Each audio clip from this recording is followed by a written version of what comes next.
જેમ રાત પછી સવાર થાય છે, જેમ રાત પછી સવાર થાય છે, તેમ જ ગુરુ અંધકાર પછીનો પ્રકાશ લાવે છે. ગુરુ પૂર્ણિમા એક ખાસ દિવસ છે જ્યારે આપણે આપણા ગુરુઓનો આભાર માનીએ છીએ. ગુરુ એટલે સાચું શીખવનાર, જ્ઞાન આપનાર અને જીવનમાં આગળ વધવામાં મદદ કરનાર.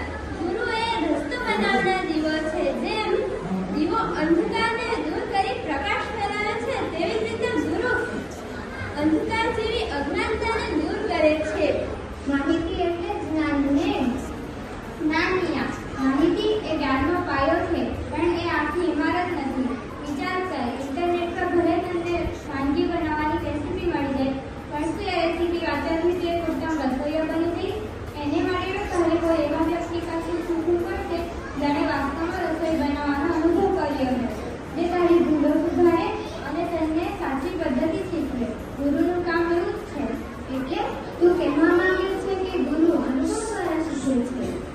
બિલકુલ. ગુરુ ફક્ત તને તત્વો નથી આપતા, પણ એ તત્વોને જીવનમાં કેવી રીતે ઉતારવા એ પણ શીખવે છે. ગુરુ એ વ્યક્તિ છે જેને એ માર્ગ પર ચાલીને અનુભવ મેળવ્યો છે. તેઓ તારા પ્રશ્નોના ઉત્તર આપે છે, તારી શંકાઓનું નિવારણ કરે છે, અને સૌથી મહત્વની વાત, તેઓ તારામાં શ્રદ્ધા જગાવે છે. ઇન્ટરનેટ તેને શ્રદ્ધા નથી આપી શકતું. ભવાઈ બતાવું તો મિત્રો, પહેલાના સમયમાં મોબાઈલ, કોમ્પ્યુટર કે ટીવી ન હતા, ત્યારે લોકો મનોરંજન માટે ભવાઈ દ્વારા મનોરંજન મેળવતા. તો પ્રસ્તુત છે ભવાઈ.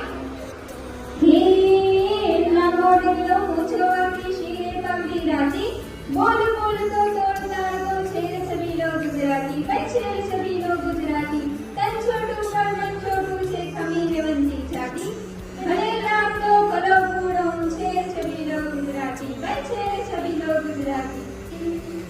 તા થૈયા થૈયા તા થઈ.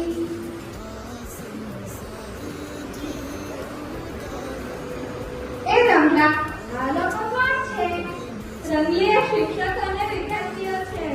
અરે, પેલી છોકરી તો ને કેટલી સુંદર દેખાય છે. એનું મુખ તો અપ્સરા જેવું છે.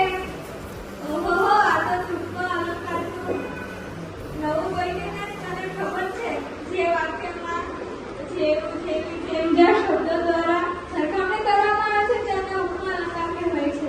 વાહ, આજે તો હું રમતા રમતા પણ અલંકારના પ્રકાર શીખી ગઈ. મને તો એવું લાગે છે કે હું તો જાણે આકાશમાંથી વીંધી રહી હોઉં.